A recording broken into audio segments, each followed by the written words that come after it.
Waalaikumsalam. Wah, dari seorang kita mau bertanya tentang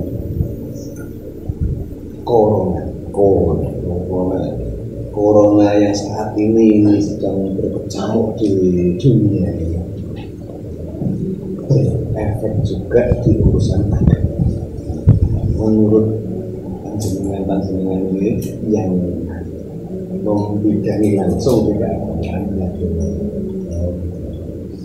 Menurut saya ini kalau corona ini ya mau dipercaya tidak ini begini, artinya bahwa pandemi ini corona ini memang tanpa seizinnya Allah Ta'ala pun tidak akan ada. Nanti bagaimana kita mensikapinya, yang pertama tetap ikhtiar kita wajib, tapi tak percaya.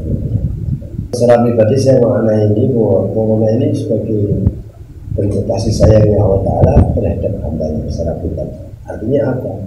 Agar kita ini tidak akan kita tidak akan sombong.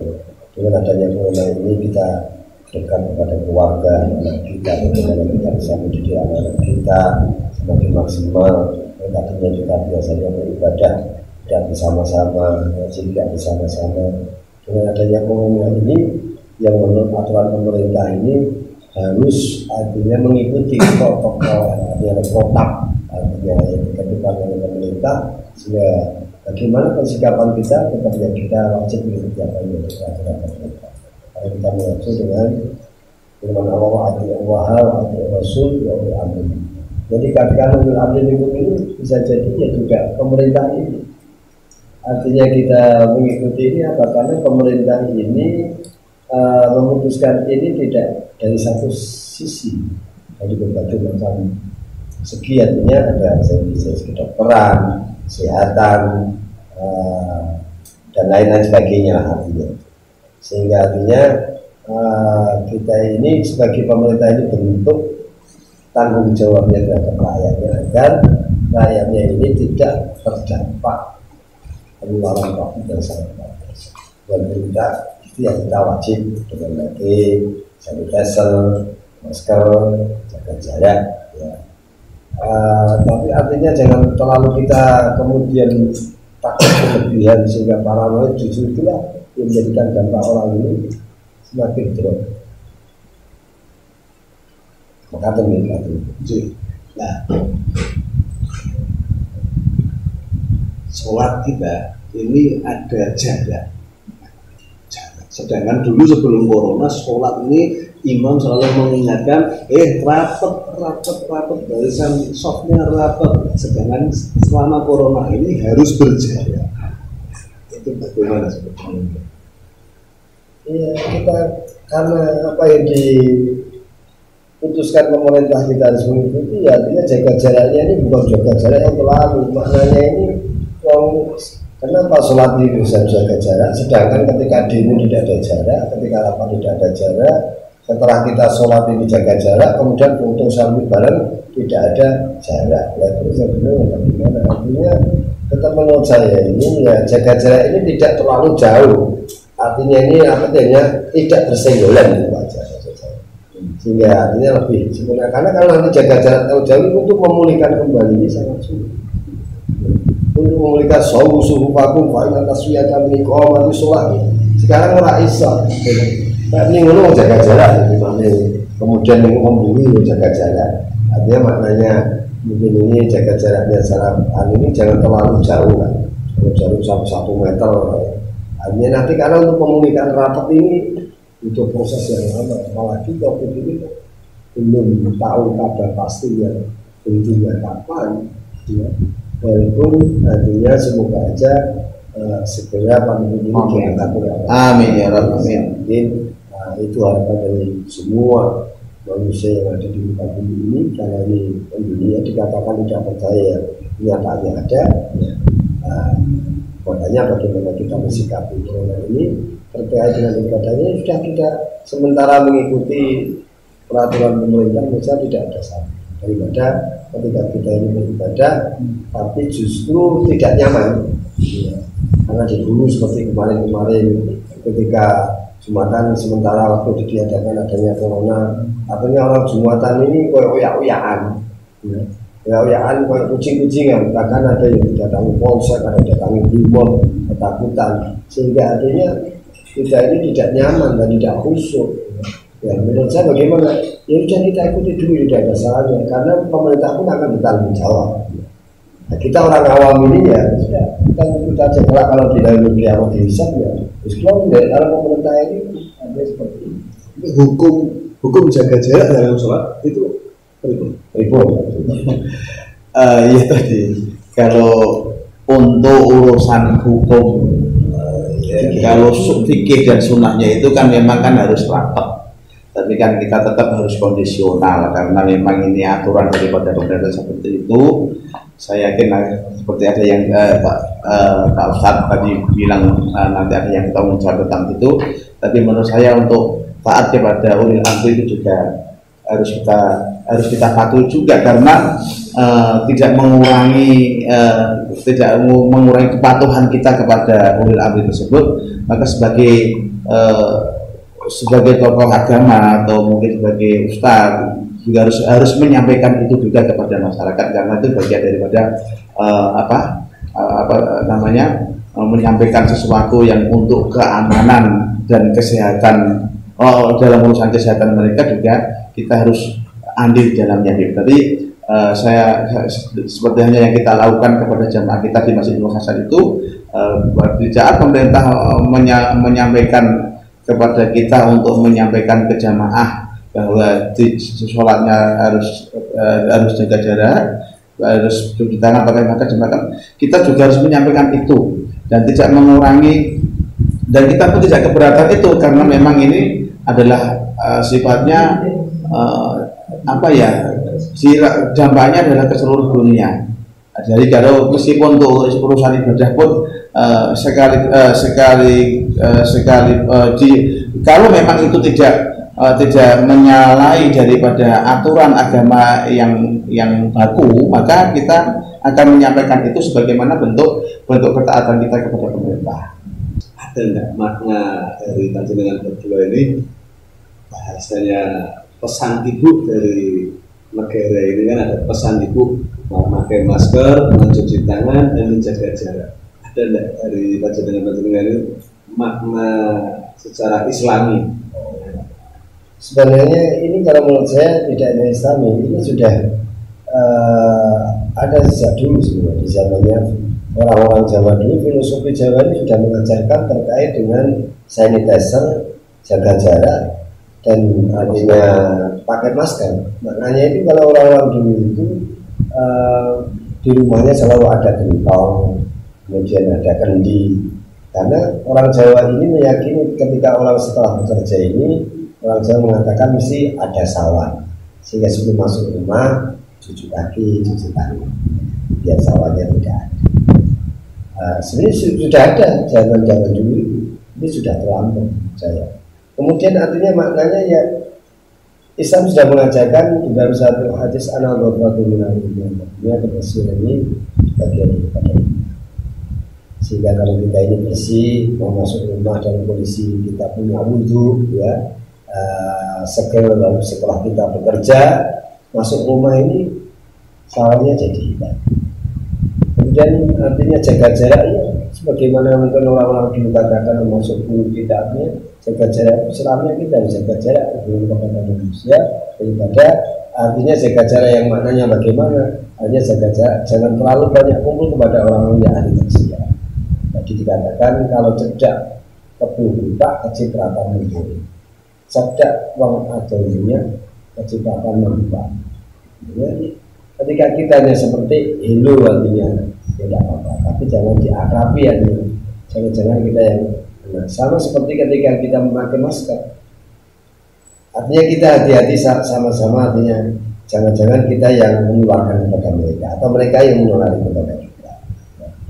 Artinya mencegah itu lebih baik daripada mengobati. Kemudian juga artinya kita ini maknanya ini juga selamanya ada pakai masker sebagaimana para guru-guru kita menyampaikan, artinya maknanya ini secara hakiki tetap selamanya kita tutup mulut kita ini, artinya kita tutup dengan perkataan-perkataan yang mencela seseorang. selamanya kita, karena mulut ini sebagai sumber malapetaka juga menjadi sumber kebaikan. Gimana kita bisa menyampaikan dengan kata-kata yang bagus, maka akan menebarkan kasih sayang. Tapi di mana menebarkan kalimat-kalimat yang tidak bagus, yang nahi munkar, maka memunculkan sebuah kemaksiatan. Sehingga masker itu harus selamanya kita jaga. Hanya secara makna hakikinya harus kita jaga mulut kita ini, kita tutup rapat-rapat agar mulut ini tidak semudah kita selalu membicarakan keburukan orang lain.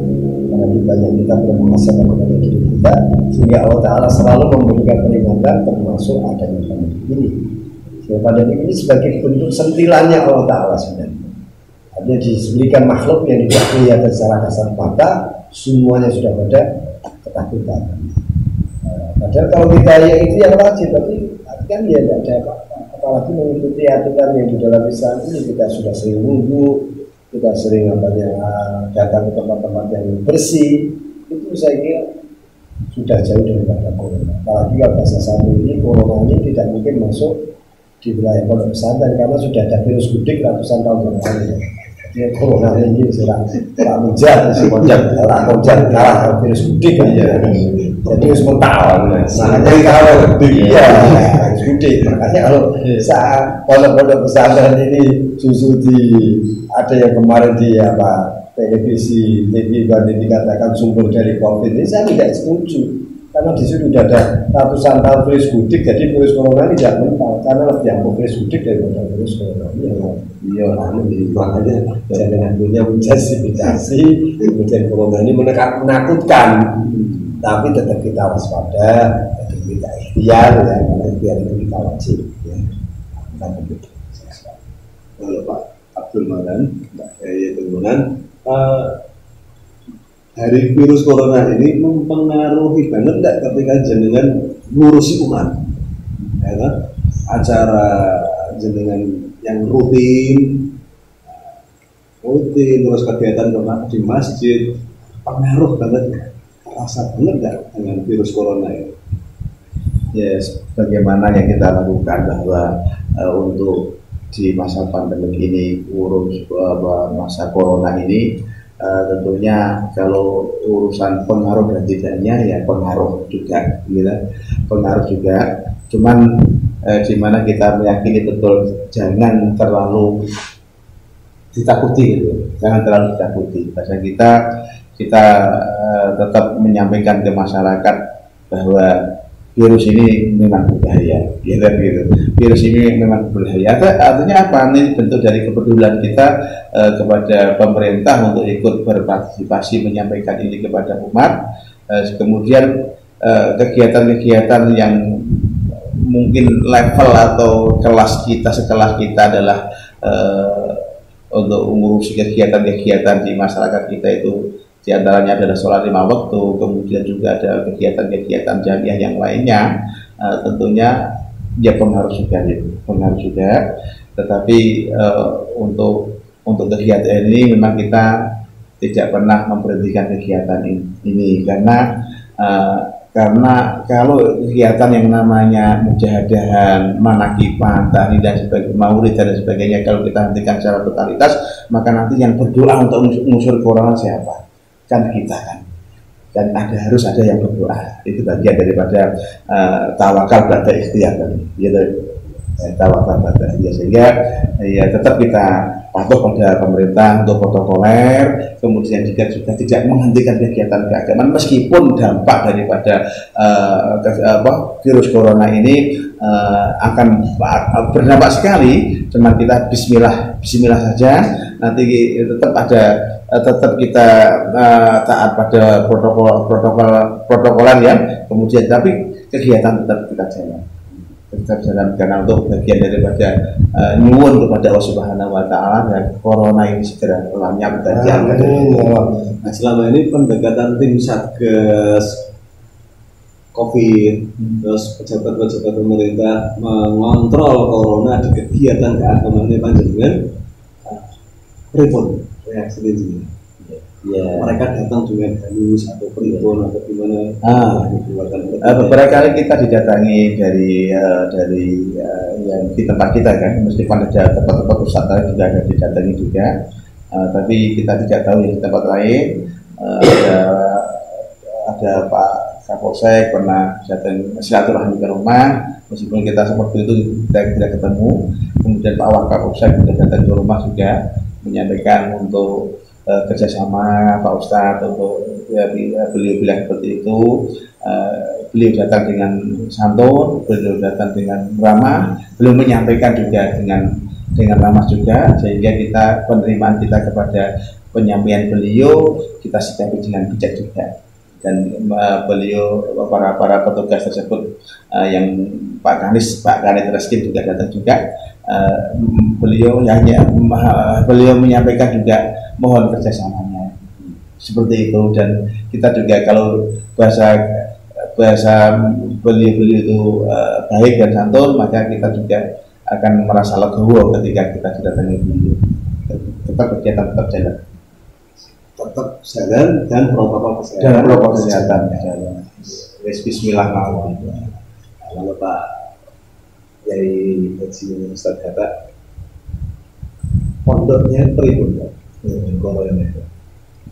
Alhamdulillah kalau kita ini, karena tadi kami sampaikan bagaimana persikapan kita terhadap koronasinya. Kalau bagi kami bersikapi ini adanya corona, ada corona ini bagi saya tidak ada bedanya. Ya tidak ada bedanya, ya seperti kegiatan kita tetap jalan, tidak ada kendala kecuali masjid-masjid taklim kita yang di luar. Ya.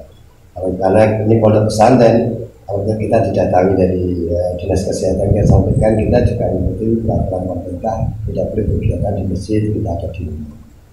Kalau rame-rame kita dalam rangka karantina. Kita pun sudah sediakan, artinya ada cuci tangan, sanitizer, artinya juga masker. Maka masker itu lah di balik Indonesia tidak pakai masker artinya itu. Tapi artinya ya dampaknya totalitas terkait artinya yang pengajian-pengajian di bulanannya, karena kita mengikuti peraturan itu. Karena kegiatan dengan anak-anak pondok, alhamdulillah justru tidak menjadikan sulit, justru di era pandemi ini menjadikan semangat. Sehingga akhirnya alhamdulillah kita sudah mulai buka kembali, sudah mulai normal, sudah kita berikan pengertian kepada para jamaah kita. Artinya dengan adanya pandemi ini kita mensikapi artinya ikhtiar, artinya tapi jangan takut berlebihan. Karena kalau yang takut berlebihan justru yang menjadikan kita bisa. Itu yang di pondok. Kalau yang untuk yang sekolah formalnya jelas, karena sekolah formal ini kan harus kalah dengan peraturan. Kalau kita akan menentang ini, akan dicabut izin operasional sekolah ini, sehingga hampir semua di sekolah ini pembelajaran adanya pandemi ini yang kami dari. Tapi dengan tanya seperti ini, saya pun sebagai pengurus sebuah yayasan SD kita ini, bagaimana karena daring ini tidak menjadikan maksimal, karena belajar ini harus tatap muka dengan gurunya agar dia maksimal. Akhirnya kita mendatangi dengan beberapa tempat yang sudah kita sediakan dengan waktu artinya hanya 2 jam, agar artinya anak-anak ini tetap belajar tatap muka dan mematuhi tetap peraturan pemerintah, tapi tidak memakai seragam, tidak di sekolah kita, tapi di tempat pondok kita, ada di majelis taklim yang lain, artinya untuk ada tidak gerombol-gerombol. Nanti kalau adanya gerombol-gerombol ini, ya kita juga minta apa.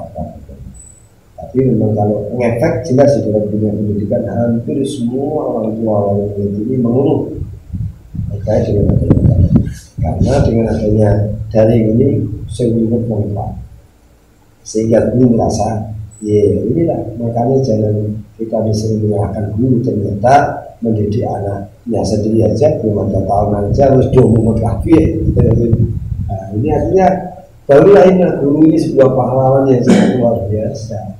Makanya ayo kita utamakan guru-guru kita, artinya kita doakan guru-guru kita ini yang betul mendidik anak-anak kita ini sangat luar biasa, tidak kenal pamrih, demi artinya mencetak generasi-generasi bagaimana generasi yang kita Muhammad SAW.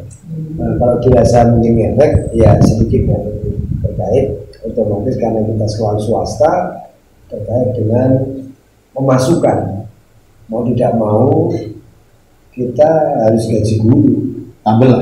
Ya, jelas kita rasanya ya tombol biasa. Yang penting jangan sampai kami mendolimi guru-guru, karena guru juga punya keluarga, punya anak yang juga harus kita punya hak ketika ya bulan itu harus gajian. Dan itu saya sampaikan bahwa tetap waktunya gajian yang 1 sampai 3, saya sampaikan tetap ada tetap gajian. Bagaimanapun upaya daripada yayasan sebagai bentuk tanggung jawab, seperti tanggung jawab pemerintah kepada para rakyat. Kami pun akan tanggung jawab ketika kami hidup di yayasan pendidikan kami, bagaimana kesejahteraannya pun tetap berjalan, walaupun pendidikannya tidak semaksimal ketika di era sebelum ini. Terima kasih Ustaz Marokata dan Ustaz Perjalanan. Assalamualaikum warahmatullahi wabarakatuh. Waalaikumsalam warahmatullahi wabarakatuh.